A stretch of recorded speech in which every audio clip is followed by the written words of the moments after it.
Welcome to Sky Talkers. Here are your hosts, Charlotte and Caitlin.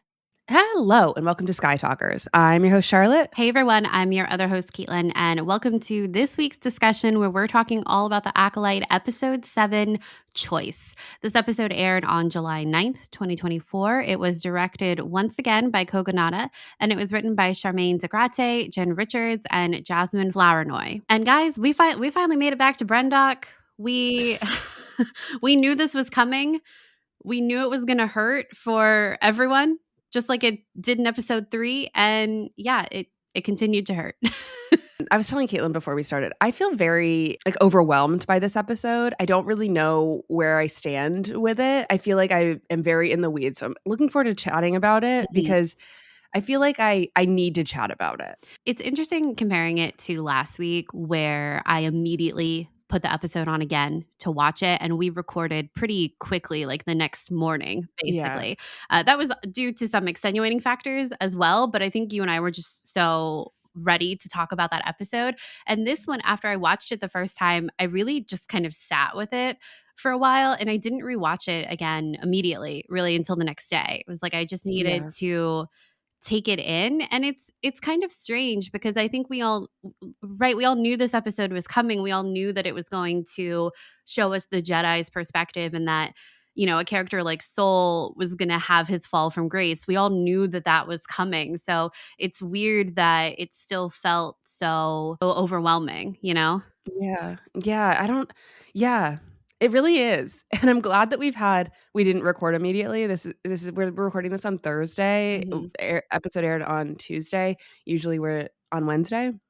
The reason why we didn't record yesterday is because we were very busy. And then I also went to an event where I got to see Natalie Portman and Moses Ingram, which was really cool. Yeah, so that was last night. So that's why we couldn't record last night. But yeah, and that was a great experience. But it was nice to have the day, I guess, to digest. And in the meantime, we've had an article come out on Nerdist that is this big explainer article from Leslye Headland that kind of talks through a lot of the choices in the episode.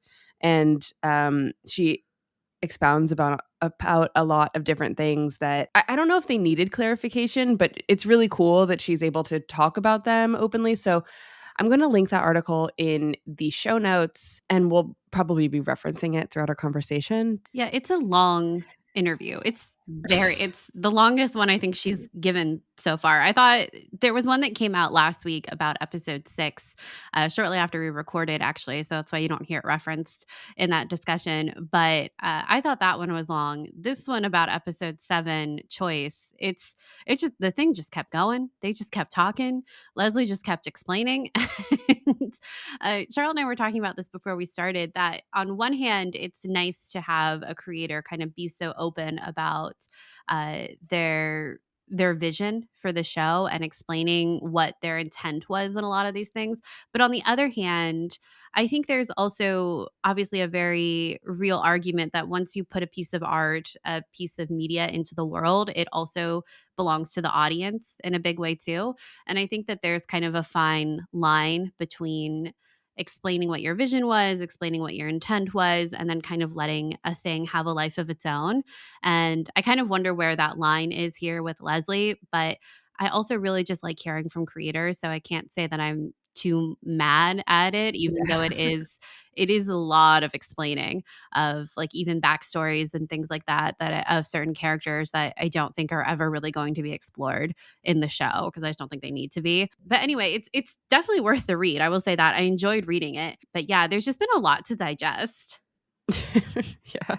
What was your initial reaction beyond, oh my God, this is a lot to digest, about this episode? I think, like I said, I think we all knew that Soul's fall from grace was coming, and we all, me especially, just fell so in love with Master Soul, and Lee Jung-jae's performance has just been so incredible that we knew this was going to hurt. And I kind of was comparing this in our earlier discussions to what happens with Luke in The Last Jedi, Luke Skywalker, and how, for me, Luke Skywalker is my favorite Star Wars character. And so when I first saw The Last Jedi and was unprepared for what was going to happen in The Last Jedi, it hurt so bad. It was so hard. If you go, I don't recommend, well, I guess I kind of recommend going back and listening to those first Last Jedi discussions, but I think you can really tell that I'm I'm having a hard time with accepting this fallible version of Luke Skywalker.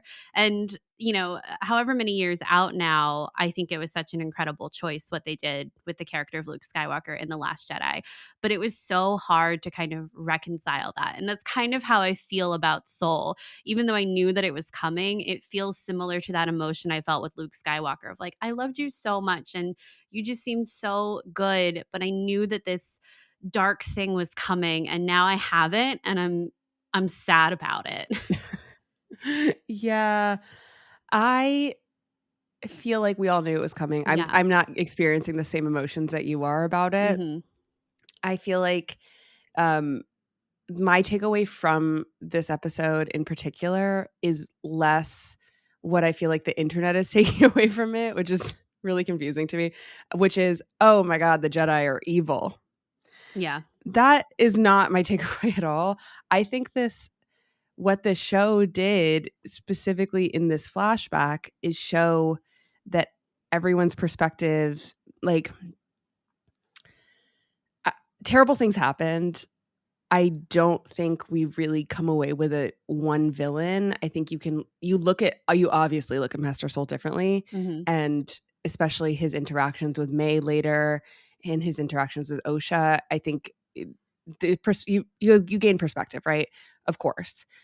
But I feel like everything is so nuanced. Yeah. And every Jedi character that we're introduced to, I fully understand what they were dealing with, I guess. And I was surprised because I feel like in our previous episodes, we had said that Indara didn't seem like she was super guilty in the same way that Kelnaka does.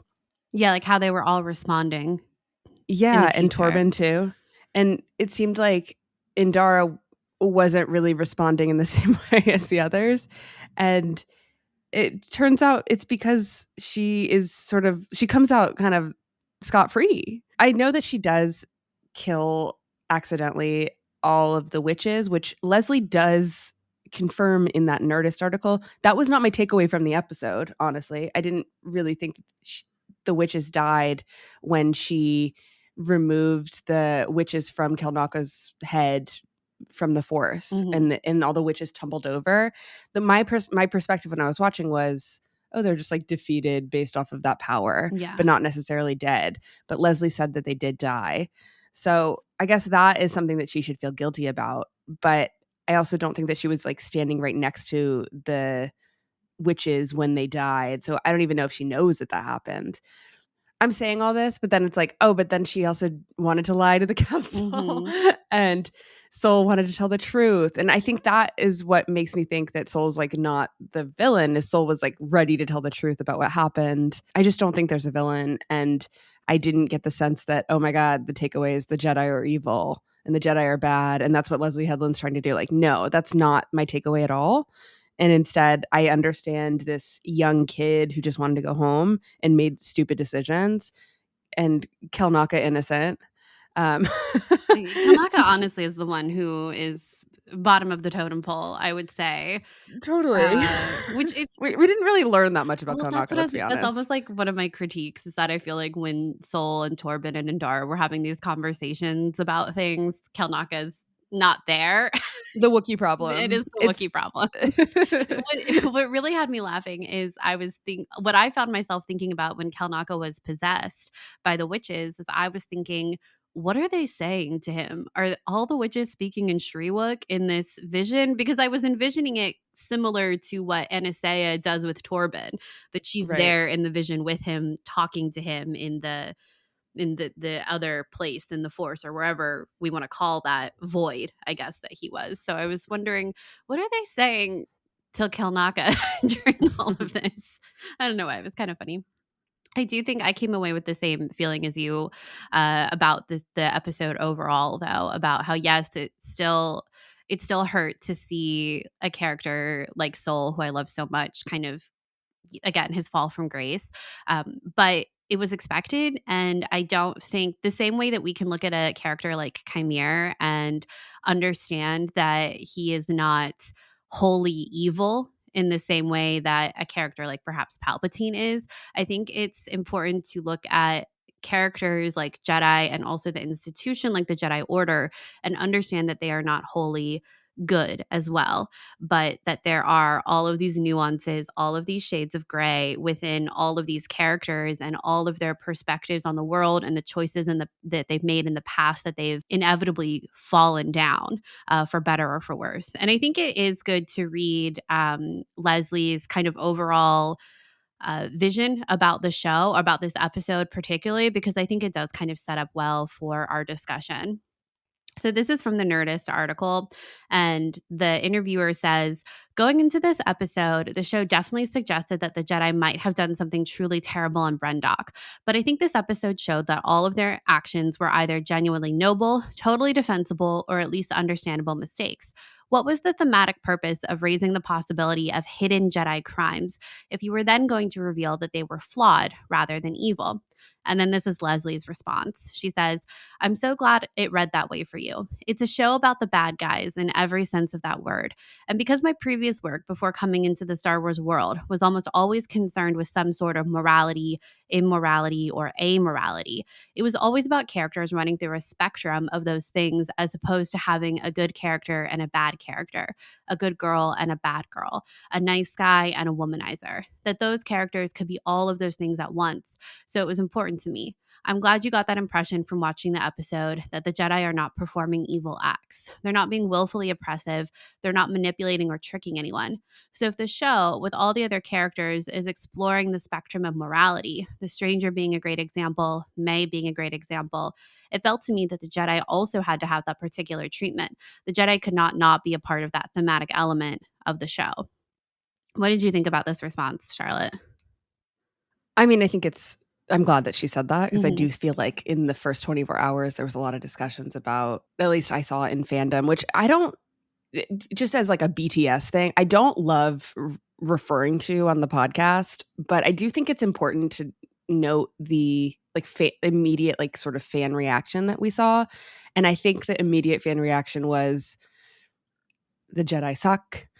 We hate the Jedi, and I don't think that's what she was trying to say. And I think that people were thinking that that's what Leslye was trying to say. That was not my takeaway at all. And I'm glad that she clarified that. I also think it's interesting that she said the spectrum of morality in accordance with the stranger and Mae being a great example. I think for me from this episode, one of my biggest takeaways was that I understand Mae's vengeance so much more, which is what I really wanted to understand too. It was a want of mine to understand her character more. And the fact that she witnessed her mother being killed when her mother was only trying to protect her, the mix-up that happened between Soul and Soul gets Mae and Osha like mixed up in that moment too. And I feel like because of that, I now view Mae, I never viewed Mae as like super evil ever. That was not something that I was willing to do.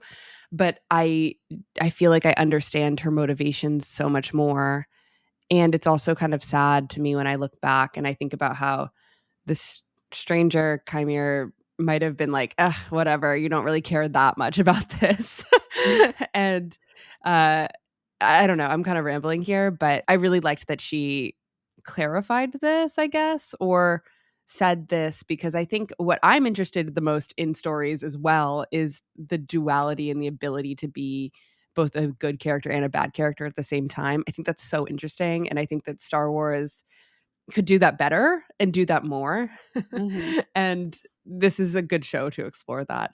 Also, I wanted to say that throughout our discussions on this podcast, we've referenced Rashomon, Akira Kurosawa's movie. I feel like I'm like always introing this. And I think one of the things that we talked about was that one of the takeaways from that movie is that when we're focused on a single crime and people's perspectives on a single crime, there's validity in each perspective. And I feel like that's exactly what we got in this episode. We reached it. This is the Rashomon effect in practice. Mm-hmm. And I think it's uncomfortable, and that's kind of part of it. I think it's good to kind of lead into discussing soul, actually, probably first, in thinking about that perspective and the multiple truths being true at once, because we see obviously it's a much younger soul here, right? And we get to hear a little bit about how he doesn't have a Padawan yet, how he's kind of freely giving Torben answers about what they're doing on the planet and things like that. But soul is really kind of running this mission once he finds the girls, right? And I think Soul's downfall is that he kind of refuses to slow down and think about the bigger picture of what's actually going on, because everything that we see from Soul's perspective when he first meets the girls, he only sees he comes in at the moment where Mae is the one torturing the butterfly, right? In the very beginning, he doesn't see Osha do it as well. And then later he spies on them during their training session where Mother Anastasia, quote unquote, attacks the girls and praises Mae's response, but not Osha's. He doesn't see the larger scene that we saw in episode 3 of the girls are actually fighting, and there's that whole sequence of events. And he sees part of the ascension ceremony, but not, he just sees them preparing in front of a giant pit, which to Soul's credit is pretty ominous. I'll say that giant pit that they're all in front of. So I can't blame him for being a little concerned. Wait, can we stop on the giant pit for a second? I know that I think there's so much conversation about like the vergence and the force that happened. Was the giant pit part of that? Well, I had always wondered what the giant pit was. And then in Leslie's article, when she, in her interview, the Nerdist one, where she was talking about the vergence, and she goes into a lot of depth about what the vergence actually is. And she clarifies that the vergence is a natural occurrence on Brendok. It's not Osha and Mae themselves. I think I had kind of thought that they would be the virgins, similar to the way that Rey and Kylo are the dyad themselves. But no, the virgins is naturally occurring on Brendok. So now I kind of think the pit could be the virgins, where they got that power from. But I don't know. Yeah, I think there's something there about worshiping the giant pit. I don't like the big hole. I don't really know what to think about that. I think my brain immediately goes to like the dark side hole that Rey fell down in The Last Jedi. It's just interesting. These symbolism pieces that we get, I don't really know what to do with them. I'm just going to put a pin in that for later. Yeah, I agree. And this is what Soul is watching, right? And so you look at these moments from Soul and you can kind of understand why he is worried about the girls, right? About the twins. He's coming up on every single thing at the absolute worst moment. Yeah, exactly. But and so that inherently is not wrong. And he even talks to Indara about this, about if he truly believes that they're in danger, they are Jedi. Who is helping these children if not the Jedi, right? And I think that if we want the Jedi to be good guys, which I think at their foundation they are, right? Then these are the heroes of the story. And they believe themselves to be heroes too. I think that's also important. The Jedi believe themselves to be the peacekeepers and good people throughout the galaxy, right? And Soul has a point, but he's kind of refusing to consider that there are other things happening here. And I think Indara is trying to impart that to him, especially like when they're talking about the symbol on Mae's head, the tattoo that she gets after she takes the ascension ceremony.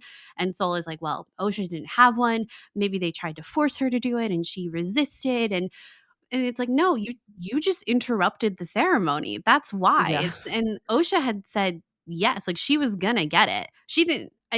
And the irony, of course, is that Osha didn't actually want to do it. But the reason, it's not this malicious reason that Soul is thinking it is. It's literally that they interrupted the ceremony. Yeah. And then even when they're talking about the mark, and Soul immediately calls it, dark magic. And they've like, it's almost like they branded her with this tattoo. And Indara is like, my guy, all these other cultures around the world have ceremonial markings. We can't just assume that this is automatically bad, you know? And Soul is he's so tunnel vision about things in this episode, and that is ultimately his downfall. Yeah, I think it's interesting because in that conversation that you're referencing, Indara says her coven will never let her leave. They're so insular, so strange. And I think her saying so strange opens up a little bit of a debate between them, between Indara and Soul, about what Soul thinks is a problem and Indara is questioning, right? Ceremonial markings are customary in many cultures of the galaxy. I worry she's not safe. That's true. She might have resisted being marked. This is what you were saying before, but I love that this ends with Indara saying, do not confuse what Osha wants with what you want. So I think I'm interested in exploring, what do you think Soul wanted in the beginning of this episode on their noble mission to Brendok post hyperspace disaster searching for virgins? Well, I think we should start and explain what the Great Hyperspace Disaster was. Sure. If you're unfamiliar, I know we've been talking about the High Republic a lot. Obviously, this series is very inspired by the publishing book initiative, the High Republic. And the hyperspace disaster, the Great Hyperspace Disaster, actually happens in book 1, Light of the Jedi, of the High Republic era. And basically what it is it's this huge crash of ships traveling through hyperspace, which is not supposed to happen. And basically it comes down to the fact that a ship can enter hyperspace anywhere it wants, and it ends up crashing with a ship that's it'd be like someone coming onto the highway, the interstate, like right in the middle of the interstate, like not on an exit or anything. They just appear smack dab in the middle of a 6-lane interstate, and everyone else that's traveling on the interstate crashes into it.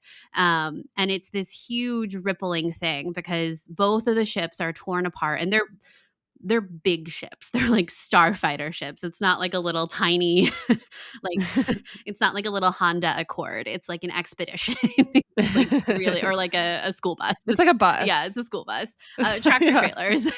Yeah. It's massive. And then all of these, the planets that were near the disaster when it happened in hyperspace, many of them are actually destroyed by kind of the debris, and also I think like the energy that comes out of it. And then because they're traveling through hyperspace, as the ships are torn apart, the pieces of the ship, the debris, they end up getting ejected out of hyperspace like randomly throughout the galaxy. So it's like they're all getting off at different exits randomly off the interstate, and they end up killing a lot of people and impacting a lot of planets. And there are planets that are actually destroyed because of the hyperspace disaster. So to learn that Brendok was one of these planets makes a lot of sense in the timeline of the High Republic. I thought it was a nice call out because that's obviously where that's like the first chapter of the very first book of the High Republic. So it was kind of a good callback. And I think it's interesting to go back to your question of what Soul wants, because I saw some people talking about how Soul wants a Padawan, and that is kind of pushing him in this connection with Osha, and that they were kind of pulling that from that conversation he has with Indara at the very beginning, you know, where they're kind of having a little friendly banter, I would categorize it as, about how Soul versus Indara is talking to Torben about what they're doing here. And Indara's like, I'm the master. I want him to search for these answers himself, not just have it handed to him. And to me, it was kind of jokey, like in good fun of like, that's why I have the Padawan and you don't. Yeah, me too. And Soul is kind of like, whatever. To me, it didn't really feel like Soul was like, well, one day I'll have a Padawan, or when I get my own Padawan. You know, it didn't feel like that was a motivation for him at the time. I do think that Soul is genuine, that he felt this connection to Osha, and that it, like I said, it kind of tunnel visioned everything for him, that once he felt her in the Force, that was all he could focus on. And that really goes back to what Kymir said last week to Osha about, remember when Osha saying like, oh, my master's so strong in the Force, he'll find you. And Kymir is like, no. That's your strength that he's sensing in the Force. It's not his. And I think that really tracks with Soul's immediate response to Osha here when they first meet on Brendok. Yeah, I also didn't read that exchange between Indara and Sol anything but jokey, but at the same time, it might live within him that he Like isn't a nettle a Jedi little bit. master. Yeah. Yeah, that he isn't a Jedi master, and then in order to be, go to the next level, we know this so well, right? With what it means to be a Jedi, the concept of a master and apprentice is so intrinsic to advancing within the Jedi Order that I do feel like there's probably a sense of, in order for me to be a better Jedi, I probably need to take on a Padawan like Indara, and I think that that's probably there in that conversation, even if it wasn't serious. Yeah, definitely. And I think my takeaway from this is that Sol's immediate connection to Osha is weird. I don't know. I wonder if the show is going to answer this. Like, what is it about Osha, not Mae, that makes people kind of like go crazy about how cool she is? And I think she is super cool, but there is a sense that it's like, oh my gosh, wow, Kymir is like obsessed with her. And then Sol was obsessed with her too. And like he didn't really care that much about Mae. I understand that there was a sense of Mae wasn't branded and you can look at it through that lens. And that's what the show told us. But there is something interesting over at the very end when the episode's called Choice. I think Sol makes a couple of choices, but the number one choice I think is when you have the two platforms literally balancing a balancing act. You have to choose one because you can't choose both. That was my takeaway from that, by the way. Not that he was purposely choosing one. It was that he could only choose one given if he wanted to save one. It was either they both die. It was a Charlie problem. They both die or they get one, right? And he chose Osha. And I think, of course, he chose Osha, I guess. Yeah, I think that's the thing, right? He couldn't save both, but of course he was going to pick Osha. Yeah. And what does that? And then there's the I think what I was thinking too is there's perhaps that darker part of him that knew that Mae had seen him kill Anastasia. Yeah. And it's a horrible situation, and it's one that he and Torben created and led to this like awful end.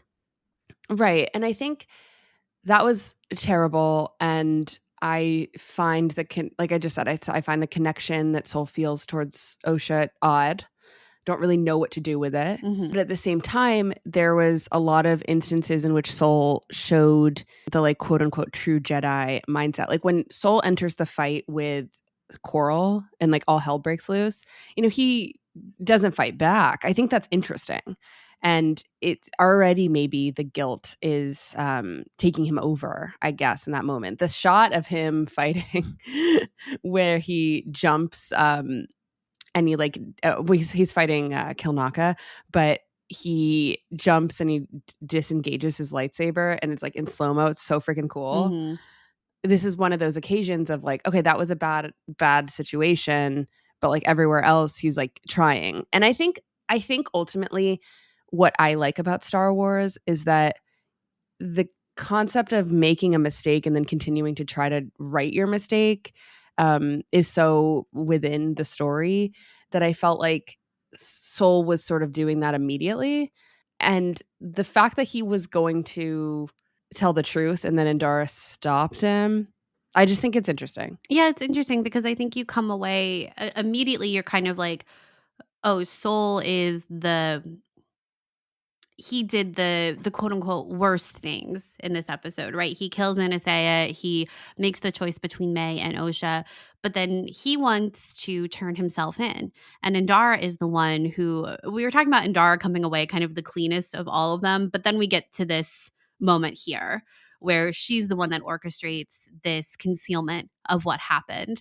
And I think you listen to her and she's so like she almost kind of attacks Sol in that moment and is, like this, you guys weren't listening to me and this is what happened, these consequences, and now we have to deal with it. And she makes a judgment call on what is best for Osha in that moment.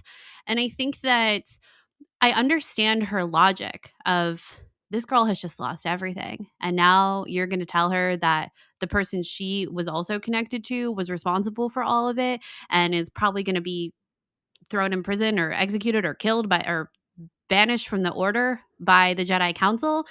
And now she's going to be totally alone. No, I think Indara is doing that because she believes it's in Osha's best interest, not Agree. Sol's, right? I don't think at that Yeah. moment she really kind of cares what is happening to Sol or Torben. Kelnaka's not in the scene, so I don't know. But she's really doing that for Osha. I think it's easy to look at this and obviously understand that these choices that both Sol and Indara make, Sol to actually go to end up making the choices he did of killing Anasea and making the choice between Mae and Osha, and then Indara being the one to make the choice to conceal all of it from both the council and Osha. It sets them all on these paths. And I think Indara really believes that this is for Osha. But then what we know is that Osha can never ultimately let go of this grief and resentment. And she has carried it with her for forever. And it is ultimately what led to her not being able to be a Jedi. I'm excited to go back and watch the series because there are some of those conversations, that conversation between Osha and Sol about that forgiveness. And, Osha saying, it's not your fault. I've forgiven you for that. You tried to teach me how to let go, and I just wasn't a very good student. And Sol is sitting there knowing that he's been living off of this lie for 16 years now. And how can he tell her the truth now? In the same way that Anasea ultimately wanted to give Osha the choice to do what she wanted with her life, to be in the Witch Coven or to be a Jedi. The Jedi should have also given that choice to Osha of knowing everything that she knows now. Does she still want to be a Jedi? And they should have given that to her. But of course they're not, because they conceal things, and that is the story as well. That things were hidden, and Osha, the entire foundation of Osha's life and her relationship with Sol has been built on a lie. And everything is going to come out. And what will Osha do with that truth? And that feels like a bit of a ramble that I just went on, so I'm not really sure how to end it. But I will say, when you were talking about Sol and the fight, I was thinking about that other important piece, that when Anasea is still there, and Coral is the one, I think, who kind of draws her weapon first, and then Torben draws his weapon, and Sol doesn't, which I think is important in our kind of all the shades of Sol, the good choices that he makes and the horrible choices that he makes as well. He doesn't pull his weapon in that moment, and tries, I think, to stop Torben as well. It's only until Anasea starts to transform into the Force, this thing that is really scary looking, honestly. Yeah. And he doesn't know what it is. That's when he reacts and draws his lightsaber. And I do think you see that immediate horror of what he saw happening, and then how he reacted and what the consequence of that was. And I think, to your point of him not fighting back against Coral after that, he is racked with guilt. And this is also after he realizes that he has mixed up Mae and Osha. And what does that really mean? Let's talk a little bit about the moment that Sol kills Anasea, because it is pretty devastating. He does make a mistake. I just want to say that up front. It's a mistake. But I think if it were me, and the person I was talking to turned into a ghoul, and then the girl that I was worried about her safety started to emulate that ghoulish nature, okay, I think I would freak out. And unfortunately, I think I would try to, like, I don't know, do something with my hands or something to, like, touch the ghoul.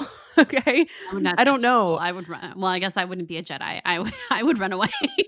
Yeah, I think that the purpose of going into that fortress, while I think that I just want to be very clear. I think they made a lot of mistakes. I think that they treated the Witch Coven like a scary, quote unquote, strange, like Indara says, cult, when it's sort of unclear whether or not that's actually true. I don't think the twins were in danger at all. There's a lot of miscommunication that happens, right? I feel like there's a sense of, like, understanding, I guess, with the reaction that Sol has with that, even though it's because it is such a like a snap decision that he makes. Mm-hmm. I think that people can compare it to certain real life attributes, but like it's kind of impossible. It's sort of a false equivalency because we're talking about lightsabers and ghosts and like witch magic. I don't know. It's just spooky. And I think what's the reaction when something is really like a person totally transforms? Well, I don't it's all know. snowballed to this point, right? All of Yes. these confirmation biases that Soul has created about who the witches are. It all comes down to this moment. And so to see kind of the climax of what he thinks he believes about these people happen in Anastasia becoming a ghost force is startling. So it is understandable his reaction, but his reaction is only because he's refused this whole time to slow Yes. down. I do think there was another to read from Leslie's interview a little bit. I think it's pertinent to this part of our conversation. It's a question where she's talking about the coven as a whole and like the virgins and the force and all of that. It's a very long answer. I'm not going to read all of it, but there's this part at the bottom where she kind of talks about the Jedi and how they're perceiving the witches, and also about the virgins itself and kind of the natural element of the virgins. I won't read the question because it doesn't really make sense because I'm not reading the whole answer. But here's what Leslye has to say about this moment with the Ascension ceremony, and then also how the Jedi are trying to understand the witches. She says, I think that in the Ascension ceremony, you see how the witches, utilizing not just wherever the virgins may be physically on the planet, but the eclipse. These powerful movements of heavenly bodies and whatever is under the earth, that type of thing. What is meant to be expressed there is that they're drawing the power from nature, magic, and the force. So we never sort of go, they're using magic the way that the Night Sisters are. They're using the force even though they're not Jedi. To me, it felt more interesting to show a group of people, a group of witches, having abilities that the Jedi could not pinpoint. That the Jedi aren't going, oh, well, that's magic. Oh, well, that's the force. That's one of the reasons the Jedi get so thrown off by what they're seeing. It's so unpredictable. It's difficult for them to categorize and then report back to the council. The Jedi are trying to get as much information as they can, but each time they interact with the witches, they're getting different impressions of what the Coven is doing. And I think that I don't know. I think that kind of sums up what we were talking about how Totally. there's not this way to categorize things. And Leslye has talked about this in other interviews as well, about how even in our previous discussions about the use of the word Sith or the Knights of Ren or like the power of two, the rule of two, things like that. She talks about how the Jedi are operating from their own vocabulary and that there are certain things about the galaxy that they are not aware of at this time. And so they wouldn't use the same type of vocabulary that people in the sequel trilogy or even in the prequel trilogy would be using, because remember, we're 100 years before that. So these things are still not set in stone. And I think they maybe could have done a better job of that in the show. But I think this is another example of that. Like the Jedi only know the Night Sisters, and the Night Sisters are witches. They use magic. But now we have this group that's kind of using magic and the Force, and we've never encountered that before. So what is this? And so that also, I think, kind of relates to Soul's reaction to seeing what Mother Anastasia is doing, because while we know how much of a mother Anastasia is, she says in the episode, I'm acting as a mother, not as a leader here, and I'm going to let Osha do what she wants. Her power is scary. Like what she does to Torben earlier, I wouldn't exactly say that. Like that's not dark. good. It's scary. It's scary. It's dark. Yes. You know what I mean? It's I can't say that she's always, acting on the quote unquote light side, right? And that seems like a step further than what the Jedi do as far as like a Jedi mind trick is kind of, I don't know. I think we all have a little bit of fun with the Jedi mind trick, but to a degree, it's what Mother Anastasia is doing as well. But I would say Mother Anastasia is doing it much more. It's turned up a lot of notches what she ends up doing to Torben.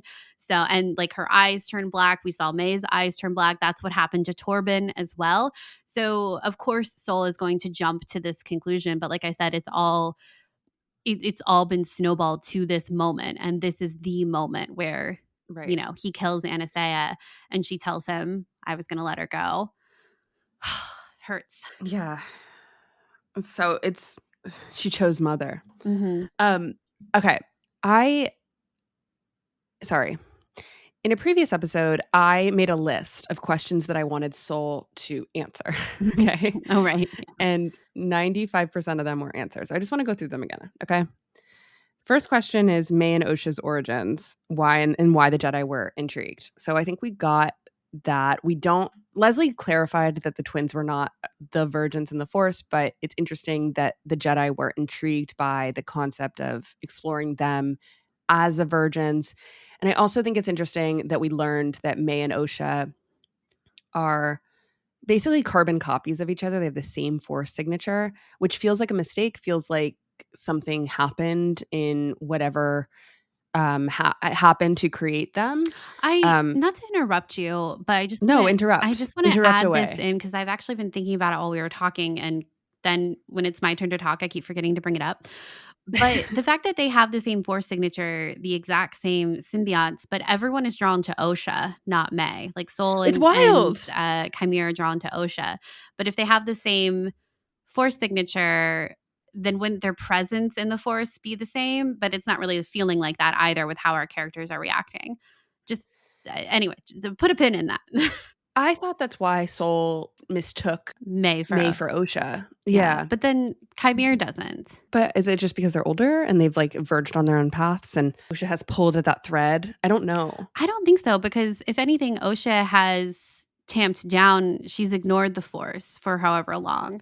And Sol also, I think for me, and I think Leslye kind of touches on this in the interview, but to me, this confirms that Sol did not recognize Mae immediately when they did the switcheroo. So I think he still is thinking that that's Osha for part of their time on the ship. And it's only a little bit later, and maybe with Basil's help, that he realizes that that's actually Mae. Yeah. I also think it's interesting in our conversation last episode about the word chimera and what that means. There is something, and this is not a one-to-one a comparison at all, but there is a medical term called chimerism that has to do with twins and like the same cells or absorption of the other twin or something like that. Oh, yeah, okay. Yeah. And I think it's interesting. So in the last episode, we discussed how the name Chimere, Qimir, sounds like chimere, which is a mythological creature that is several different creatures at once. We learned in this episode that there's something weird about the twins in terms of how they were created, whether or not they're carbon copies. I think we're getting too in the weeds a little bit about like, are they the same egg? Like what's going on there? And then I think medically the like root word chimere is used to describe like twins that are, I don't know. I'm so bad with science. It's actually insane. I look it up and I'm like, I don't really get it, but it's like twins that share certain phenotypes. Okay. Oh, wow. Like, phenotype's a big word. I know. It's just, there's a lot of similarities, I guess, we're dealing with this word chimere. We're dealing with like weirdness about identical twins. I think that there's it's very clear to me that the word chimere, Chimer, was like put on the board as something to explore thematically. Mm-hmm.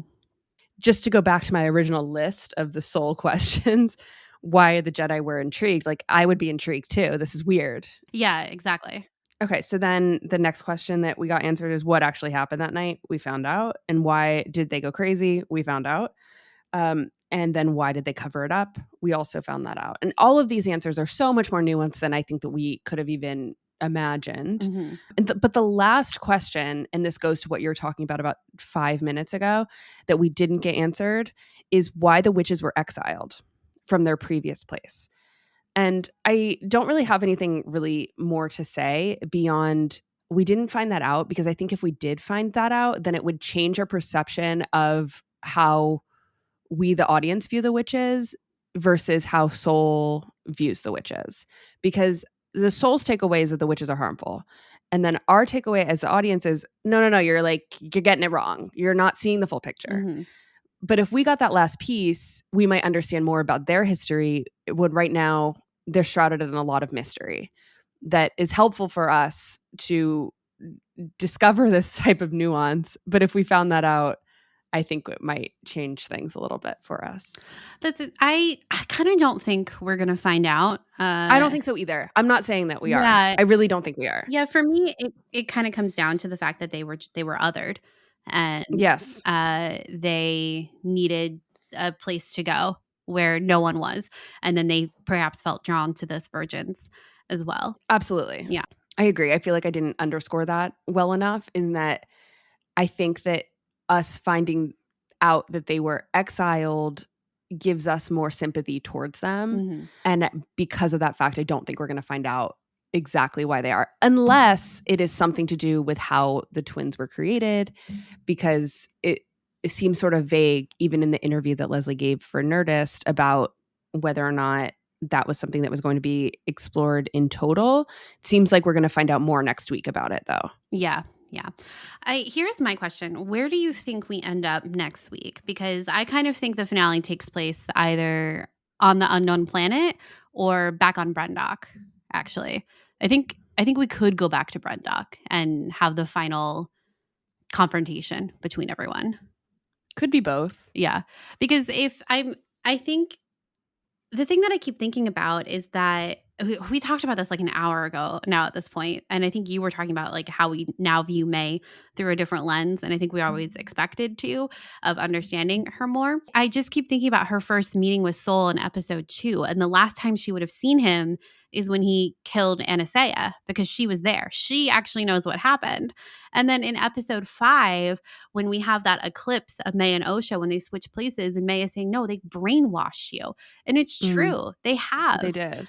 They've lied to her for all these years and let her hold this huge resentment towards Mae and the grief she feels about Mae and her family this whole time, and have let her believe that. And then she didn't even become a Jedi in the end.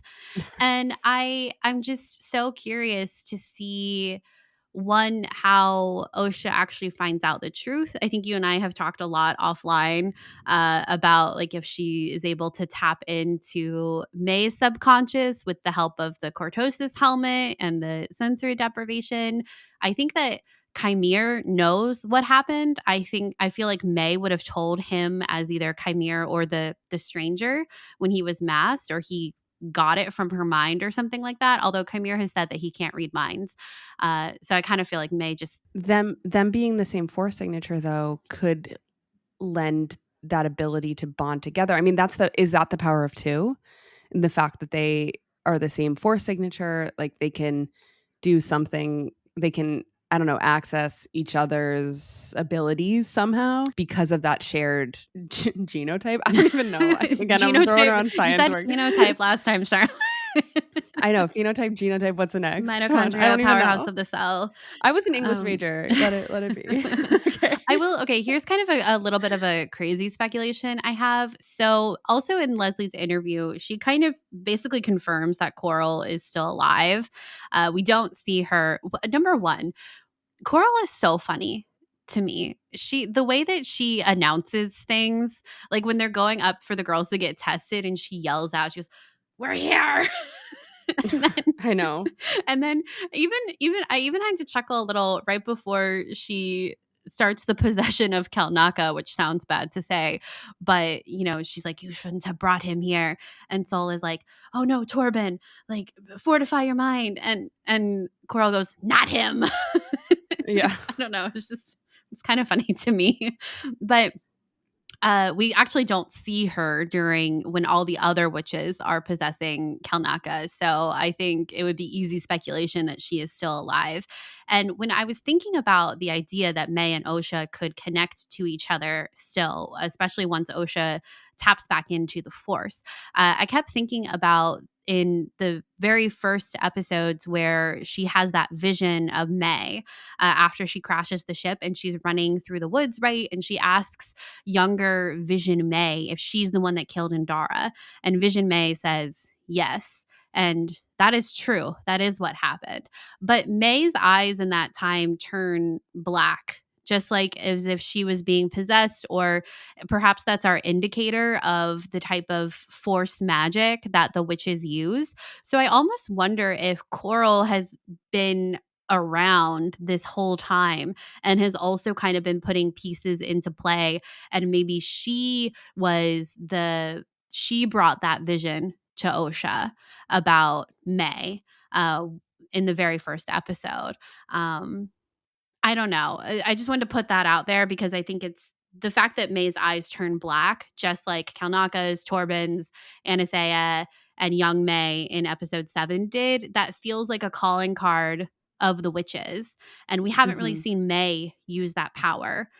So I don't know. Just food for thought. I think it's good that you're outlining that because I think Mother Coral is very suspicious and she is funny. Like you said, Mother Coral is alive. I don't know what's going to happen next. I feel like in that interview with Leslye, she says that, I don't know, she sort of hints that there's more to her.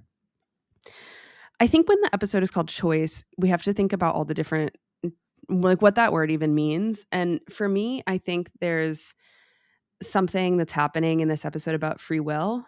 I think initially the conversation that happens between Indara and Sol about how to be a master to Torben, that is sort of in jest. Indara takes Sol aside and asks, and sort of is like, you don't agree with how I'm talking to Torben about like why we're here, and sort of easing his worry about the fact that he's homesick. Basically, Indara says that she likes to have Torben seek answers for himself rather than spoon feed the answers to Torben. That's when she says, like, that's why I have a Padawan and you do not. I think in hindsight, it's pretty significant that this conversation happened in the beginning of the episode because I feel like Indara is calling Sol out on whatever opinions he might hold about steering people directly to the answer he wants to give, aka Sol sort of taking away any sort of free will that someone could have. And I think that's like dramatic, the leap I just made. Okay. But I think overall in this episode entitled Choice, we have to think about we're thinking about Sol's choices that he made in order to snowball us to the very end of the episode. Of course, the major choice that we talked about between choosing Mae or Osha in this balancing act.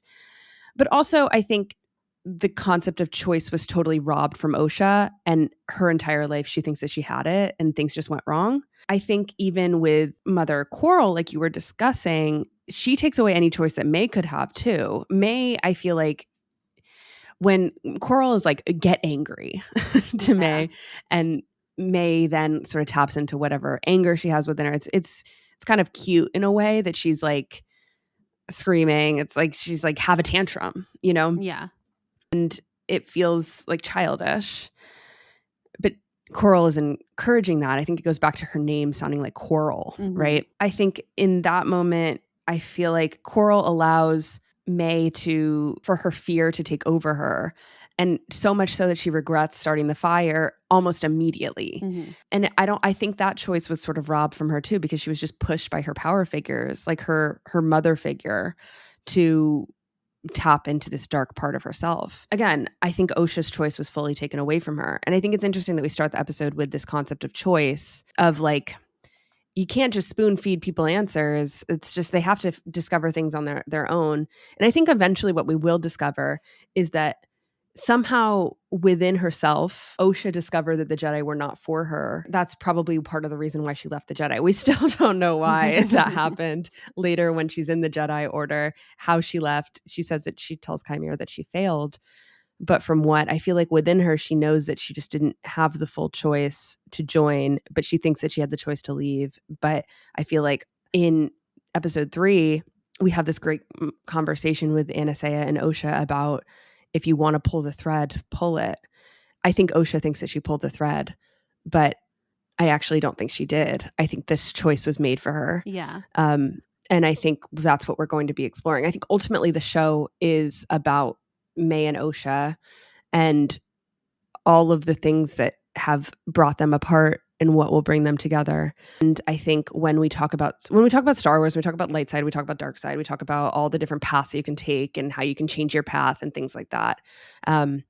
Unfortunately, I think the perspective that we see in episode 3 is that Osha thinks that she did as much as she could to like go on her own path, and like this is what happened to her. Well, it's Her also that entire sorry, go on. her entire family Mhm. died because of that path that she chose. But that's not true. That's not true. The path was changed for her. Yeah. And ultimately, I just think that the title is more about it. I think we're really have zeroed in on it being about soul's choice, but I think it's about choice in general. Yeah. The decision to choose your destiny, to decide what your life is going to be like, and this realization that in the past that you've actually had no control over it is pretty devastating. It is. And it, both Anastasia and Leslye Headland have talked about the show being about power and who gets to use it. And that's what Anastasia tells Mae and Osha in episode 3 when, Osha is like, the Jedi are good. And Mae says the Jedi are bad. And Anastasia says it's not about good and bad. It's about power and who gets to use it. And having power means also having the ability to choose and choose for other people as well.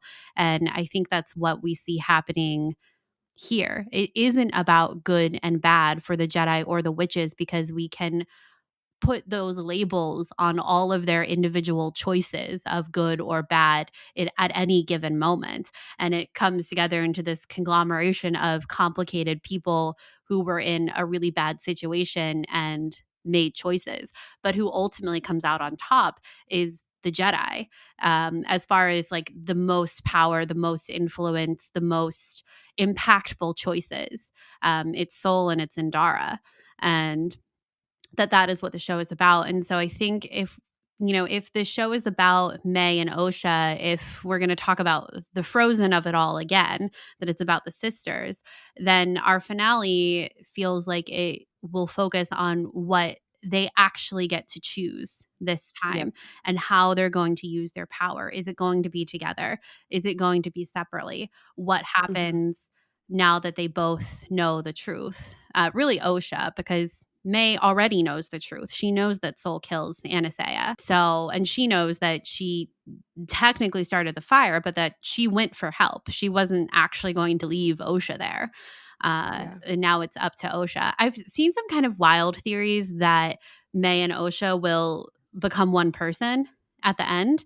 And I saw that too, and I think it's interesting. it is interesting. I don't know how I feel about it because I like both of these characters that I don't want to see them become one because then does it mean is one version, like, is it Mae that is the overwhelming? Is it Osha that's the overwhelming character, I guess, in the person now? I don't really know. It's kind of weird with me. I don't it's a really fun concept to speculate about, but I think I ultimately want them to stay separate people. As we're kind of coming to the end, I feel like there's a lot of like finer details and like character beats we've missed in this discussion. But I did want to bring up a conversation that I keep thinking about between Chimere and Mae in episode 2, when Mae is getting the poison to give to Torben. And Chimere says, he talks about how the Jedi only think they have peace, but it's really a lie. And you can actually give Torben what he really needs, which is absolution. And I keep coming back to this conversation because absolution is a pretty religious term, especially in the Christian faith, of forgiveness of sins and also forgiveness of punishment as well. That's kind of the big part of absolution is you don't need to be punished anymore. You've been absolved of your crimes, of your guilt, of the need to be punished. And when Mae goes to Torben to give that absolution, it's interesting because it's in the form of poison. It's in the form of death, that her forgiveness of Torben can only come from death, or rather Torben's forgiveness of himself can only come through death, because Torben has been punishing himself for 10 years of being in this eternal meditative state. And I feel like that's going to come around into the finale of who will give Soul absolution, because Osha is about to find out the truth, I gather, that it was Soul who killed Anastasia, and Soul who lied, well, and Dara too, but she's already gone, and Soul who lied about Mae starting the fire and killing everyone. So will Chimere encourage her to give absolution to Soul as well? Will she want to do it herself? Will she even offer it to him, or will it come in the same form as what Mae gave to Torben? I don't know. I just think I think it will come back around, because now it's not between Chimere and Mae like it was in episode 2. Now it's between Chimere and Osha, or rather Osha and Soul. And I don't know. I've just been mulling it over. I don't really have a good conclusion or like thesis statement to it. I just think those are very specific words and a very specific type of conversation. And when I'm thinking about Mae and Osha, Mae is the one who, once she finds out Osha is alive, she immediately lets go of this revenge. She's ready to turn herself in.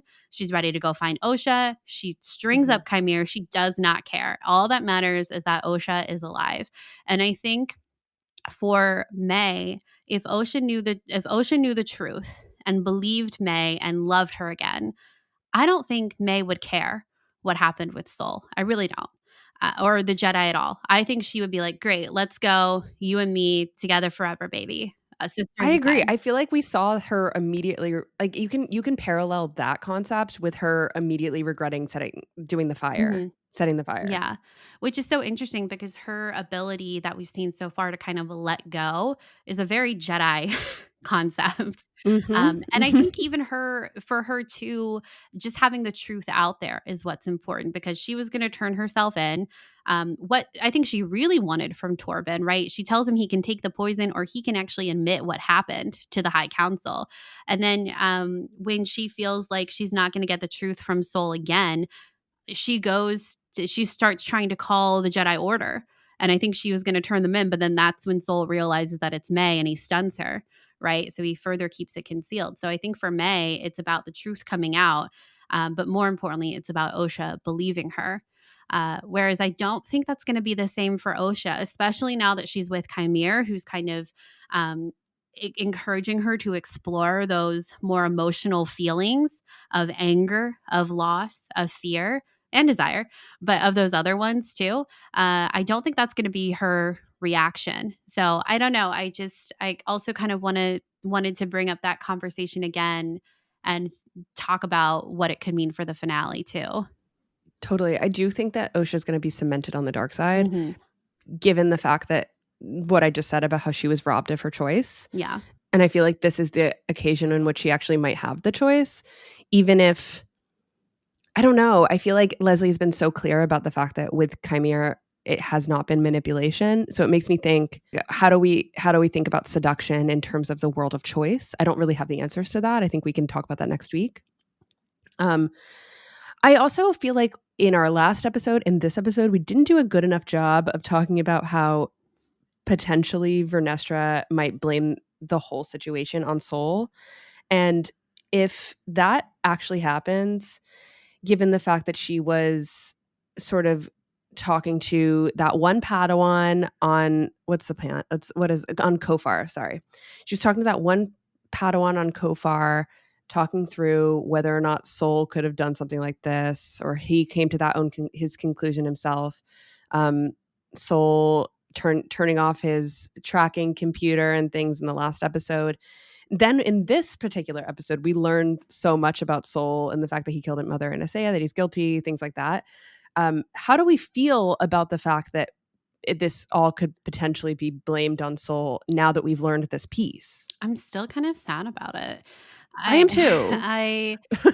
I think a lot of that, the thing is, we've said this before, but I think ultimately whatever happens next week will continue to be concealed by the Jedi Order.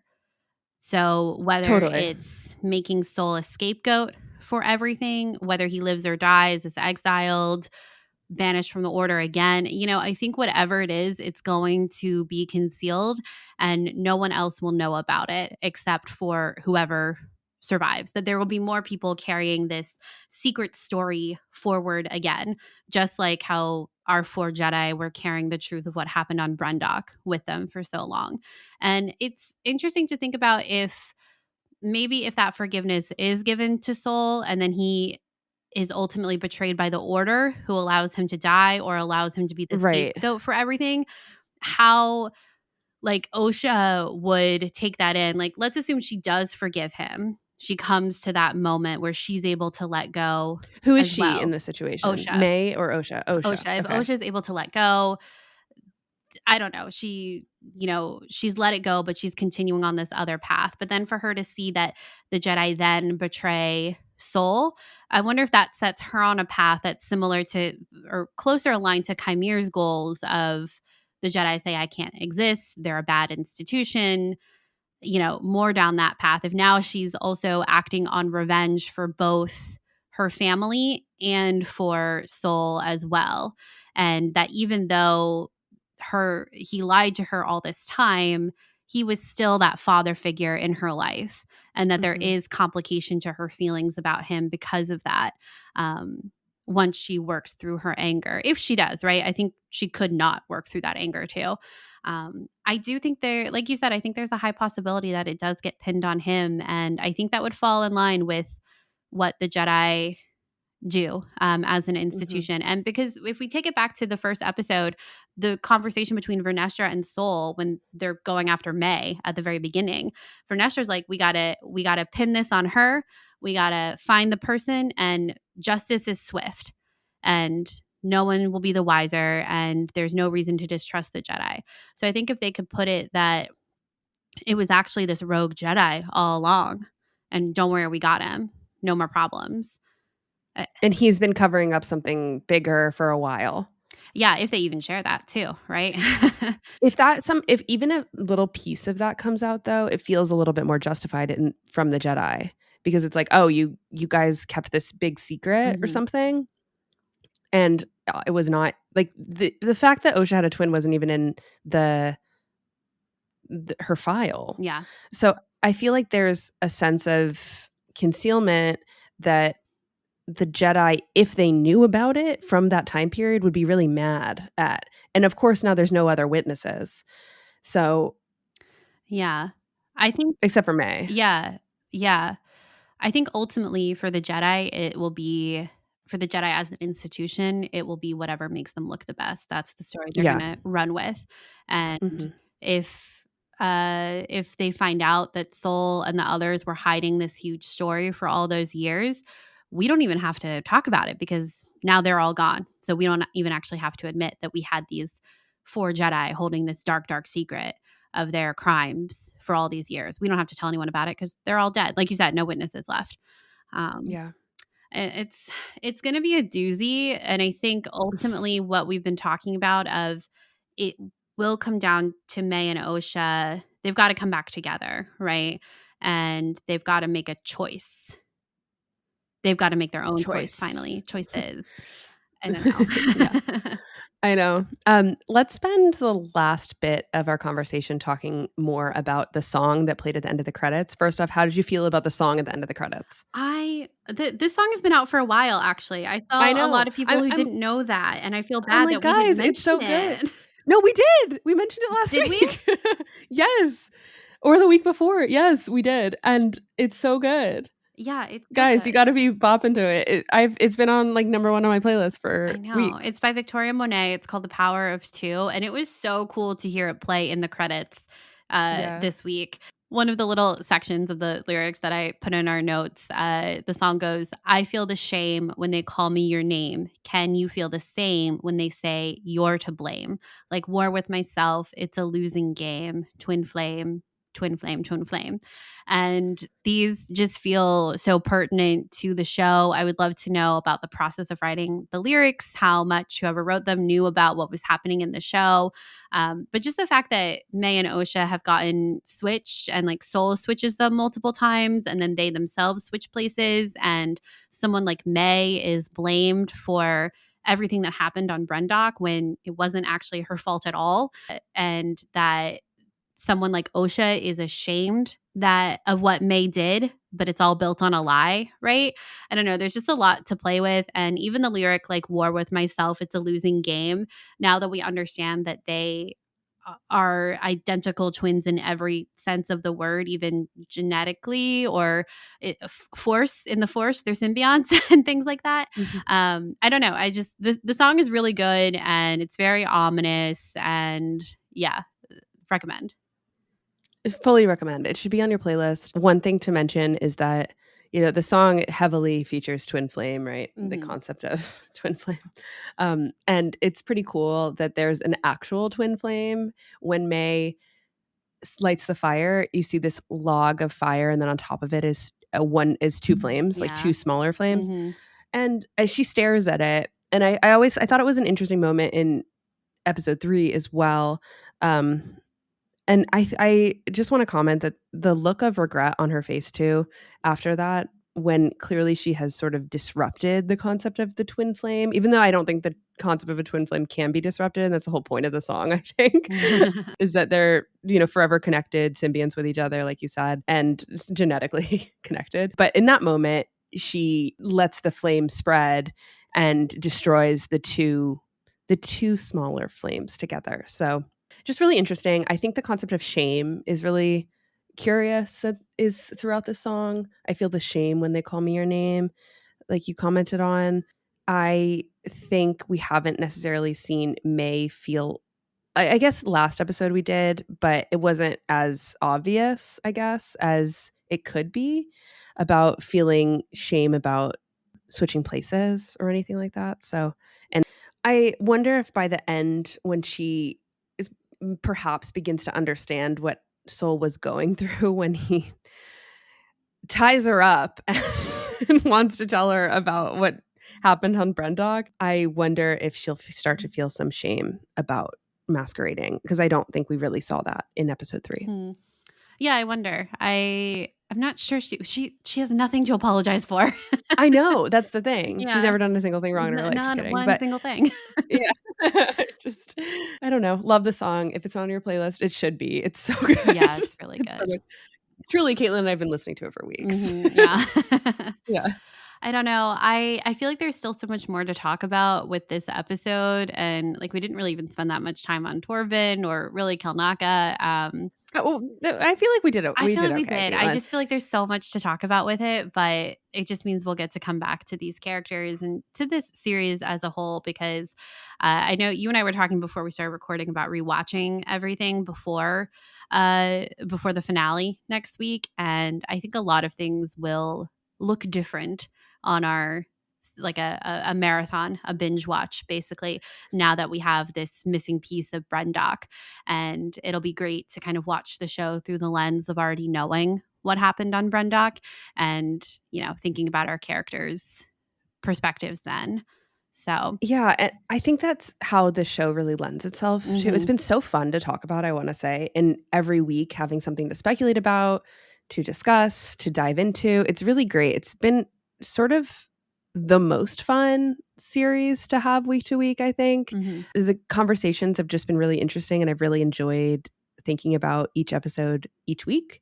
And I feel like you said, I do think this series just lends itself, as we're getting that to the heart of the series. I think Leslye said that weeks ago about how you're kind of following us down until you get to the center, to the heart, to figure out what really the series is really saying. And I think we're probably one more bombshell away from, I feel like next week we're going to get a big discovery that might change our entire perspective of the series. Oh, gosh. We'll see. I don't know what that could be, but we'll see. And I feel like on that note, this show might have really high rewatch value. Yeah. Well, and I'm excited about that. Especially if Osha stays on the dark side, stays with Chimere. I think that's huge intrigue. And I will say that in the Nerdist article, Leslye was asked about a season 2, and she said there are conversations happening that she's aware of, but she doesn't know anything. So it's giving NDA. So to me, I'm like, oh, people are talking about it. It's happening. And I just think it would be so great. I love the idea. We talked about like what a satisfactory ending would be, but in the way that it could still be open-ended.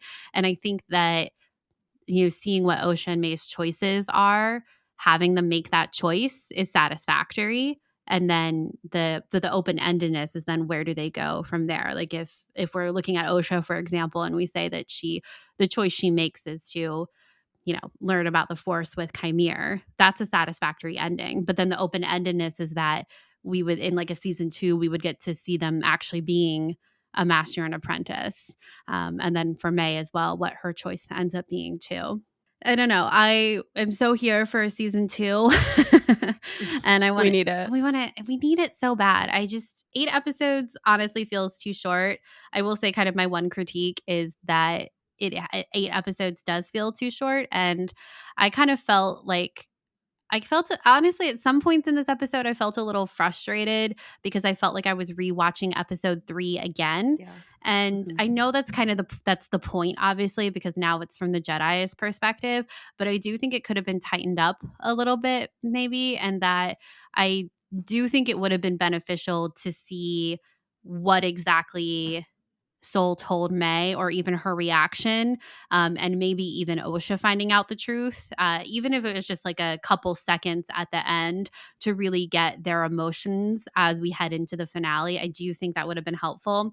But overall, 8 episodes is too short, and I wish there was more. Like Andor had 12 episodes, and that felt really good as a series length. So I hope that there's more to come from the Acolyte, not just next week. And I hope we don't have to wait 18 years for it. I think 2 years minimum, which is just rough. It's really hard that we're at this point in entertainment. I've seen so many people lately being like, we used to get 24 episode seasons every single year of the same show. And I just need them to figure that out and get that ball rolling now. Yeah, some of that conversation I'm really sympathetic to based off of the strike. Correct. Yeah. Yeah, of course. Yeah, like House of the Dragon is only 8 episodes this season. Last season it was 10. HBO series are usually 10. 10 feels like a good number. I would have been happy with 10 episodes for the Acolyte if we're in that, bottle series type situation. Mm-hmm. And it's 8 episodes. House of the Dragon is 8 this season. It feels short.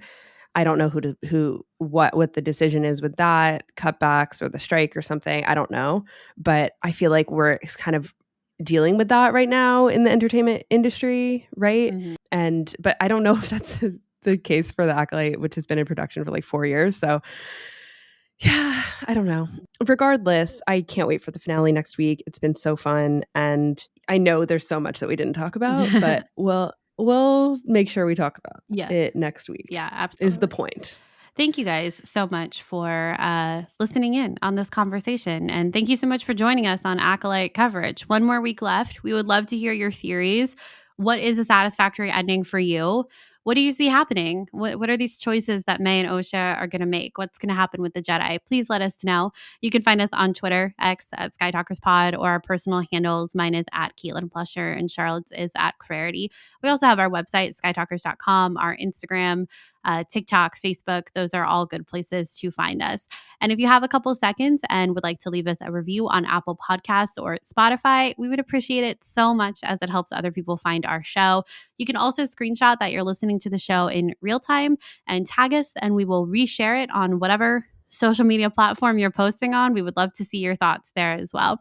And if you're interested in other ways to support us and how to get involved in our Discord community, you can head on over to our Patreon and check out our reward tiers there. I want to say a huge thank you to these patrons: Imbecilius, Tim, Paul, Nina, Tom, Megan, Linda, Alexa, Kelly, Charlotte, Anna, Chuck, Allison, Kylie, Olivia, Simon, Triumphant Ewok, GMO, Draconius Rex, Jenny, Adam, Lucy, and Greg. Thank you so much for supporting us. Yes, thank you guys so much. And until next time, may the Force be with you.